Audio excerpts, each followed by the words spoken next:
What's up mga ka-Big Bites? JJ Redick galit na galit, nandadaya pala ang Wolves. Pero bago ka sana magpatuloy sa panunood ay huwag mong kalimutang mag-subscribe sa aking YouTube channel. Pag-usapan muna sandali natin ang sinabi ni Luka Doncic after nila matalo sa Game 4, ayon sa kanya ay sobrang disappointed daw talaga siya, dahil akala niya ay panalo na sila matapos lumamang ng double digit sa fourth quarter. Hindi daw talaga siya masaya sa mga nangyayari ngayon, sobrang naiinis siya dahil madami daw sanang chance manalo. Pero eto sila ngayon at malapit nang ma-eliminate, dahil sa kasalukuyan ay 3-1 na ang serye nila. Pero ayon mismo kay Luka, kahit sobrang delikado na daw sila ngayon ay hindi pa ito ang katapusan, babawi daw sila sa Game 5 para makaisa uli, one game at a time na daw ang gagawin nila hanggang sa magsunod-sunod na. Samantala, lumipat na tayo ngayon sa balita tungkol sa naging laban nila. Tulad na nga ng sabi ko ay kontrolado talaga ng Lakers ang halos buong laban lalo na sa third quarter, umabot pa sa 12 points ang kalamangan nila.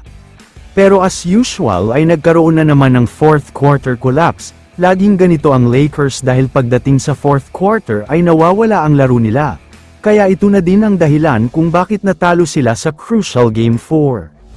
Pero ayon mismo sa coach ng Lakers na si JJ Redick, hindi naman daw sila dapat matatalo sa laban na ito. Kung hindi lang dahil sa mga referees na nag-officiate, masyado daw kasing pabor sa Wolves ang mga tawag nila. May isang part na sa crucial game kung saan natakid ni Jaden McDaniel si Luka Doncic pero hindi tinawagan ng foul, kitang-kita nga daw sa replay na talagang ganun ang nangyari pero wala man lang pakialam ang mga referee.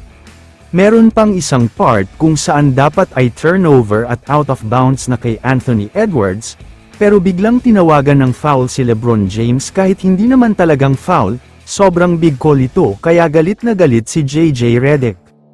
Kaya ayon naman sa mga sources, may petisyon daw ang Lakers na gumawa sana ng investigation ang mga referees, dahil tila pabor na pabor sa Wolves ang mga tawag, masyado daw kasing unfair sa part ng Lakers.